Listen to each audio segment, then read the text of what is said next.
this is actually a very, very serious point we've arrived at. But getting back to the situation as far as Russia and China are concerned, they now need to protect their currencies from an impending collapse of the fiat currency system, of the dollar-based fiat currency system.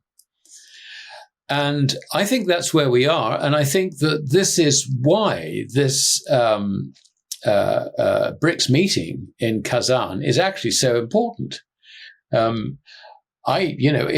If Russia and China don't act soon, and this seems to me to be a pretty good opportunity. In response to Western economic pressure, Russia has turned to gold to support the economy, evade sanctions, and bolster its international trade, according to a new report from RAND Europe.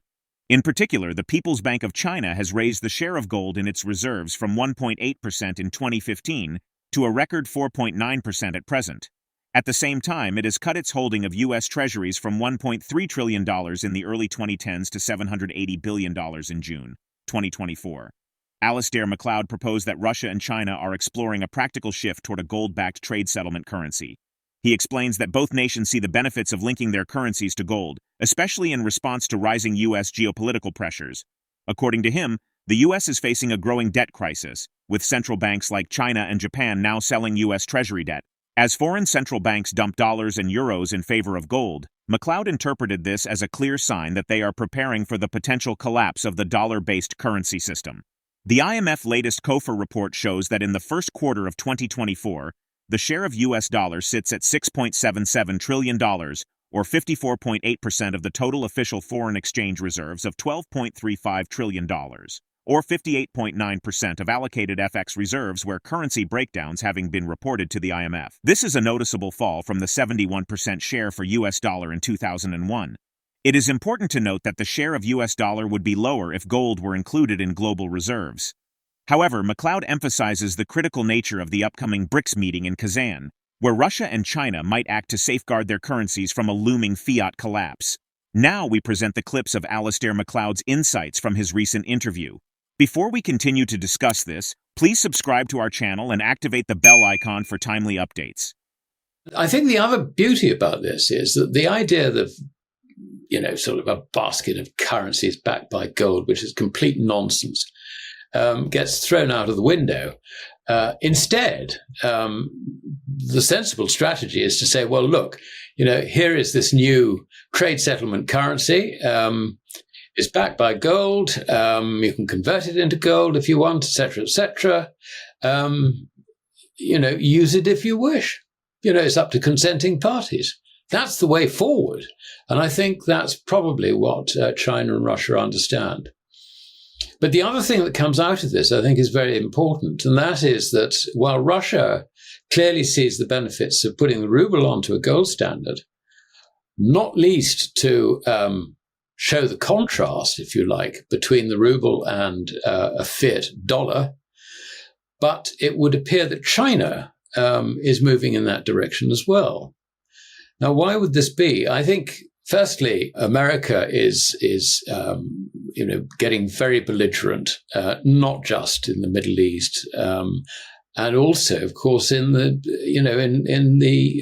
Pacific. So this is something which the Chinese do recognize is becoming a problem. It's becoming a threat, if you like, to Russia and China and their mutual plans.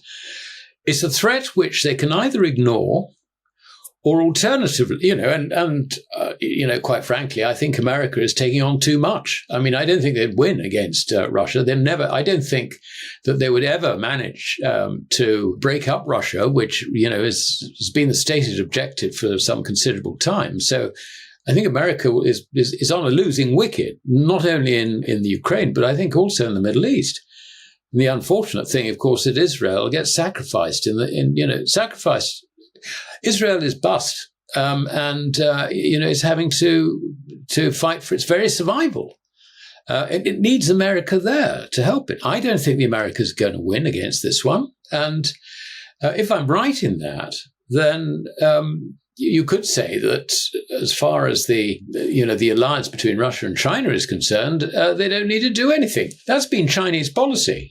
Just stand back, let America make all the mistakes. And it's been a winning policy. So why not continue? But this is something which has probably run its course because of the debt situation in America. The fact that the two largest foreign buyers of US Treasury debt are now net sellers, as Japan and China, for different reasons. The fact that America is now in a debt trap. This is a point which is recognized by multiple central banks who've been selling dollars. They've been adjusting their currency reserves, if you like, dumping dollars, even dumping euros in return for gold. What does that tell you? They're going into gold, they're getting out of fiat. These are alarm bells, which we ignore. We sort of just think, well, gold's going up. Okay, central banks are buying it. We don't know why they're buying it, but they seem to be buying it. The idea that they want to hold on to pet rocks, well, doesn't make any sense. But it does make huge sense if you understand the difference between fiat money, which is credit unattached to any value whatsoever, depending entirely on the faith in it, initially by foreigners and then eventually by the domestic users of that currency, compared with real legal money, which is internationally accepted, which is gold. This is actually a very, very serious point we've arrived at. But getting back to the situation as far as Russia and China are concerned, they now need to protect their currencies from an impending collapse of the fiat currency system, of the dollar-based fiat currency system. During the interview, Alasdair Macleod warned of the dangers of a potential fiat currency collapse, focusing on the loss of purchasing power. He explained that such a collapse typically begins with foreign holders of a currency bailing out, which is already happening as China and Japan sell US Treasuries and the dollar. Foreign holdings of US Treasuries rose to a record high in July, while Japan's US government bond assets fell to the lowest since October, data from the Treasury Department showed on Wednesday. Japan's Treasuries holdings decreased to $1.116 trillion from $1.118 trillion the previous month. Japan remains the largest foreign holder of US Treasury securities. China, which is number 2, cut its holdings to $776.5 billion from $780.2 billion in June. However, he also emphasizes the U.S. government's ballooning deficit and the likelihood of further currency devaluation through money printing, eventually leading to a wider recognition that it's the dollar losing value, not prices rising. Citing Austrian economist Ludwig von Mises, Macleod predicted that once this realization takes hold among the public, it will mark the final stage of the currency's decline. Let's get back to the interview.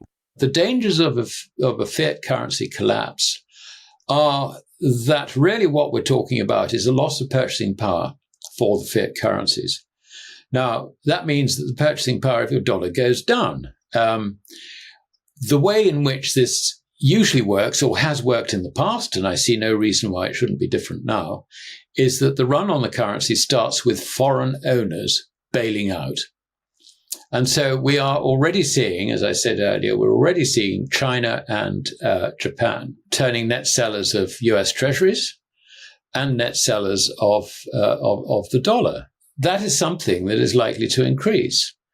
The fact, as I said, that central banks around the world are selling fiat currencies, particularly the dollar, which is, the king rat of fiat currencies, in return for real money, which is gold, also confirms this trend that the foreigners basically are getting rid of dollars and going into real money. There will come a point where there is a wider awakening of the problems which are leading to a collapse in the purchasing power of the dollar.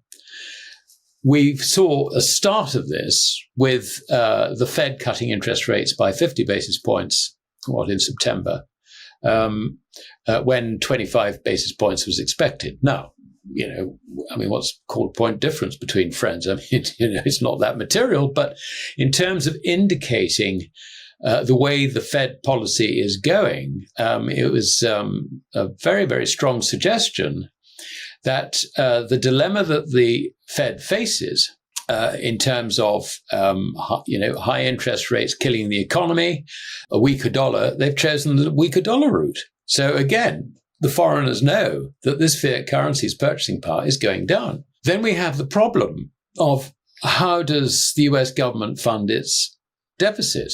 I mean, that's already run up to, 35.6 trillion or something. You have got debt limit being reset on the 2nd and 3rd of January, which is after the presidential election and just before the new president takes office, I think, because I think they take office on the 6th of January or thereabouts. You know, if I was Kamala Harris or if I was Donald Trump, I would want to get that ceiling raised as much as possible to give me room to spend, or room, if you like, to sort the economy, or however you like to put it. So how about 40 trillion? And, you know, we could get there quite quickly.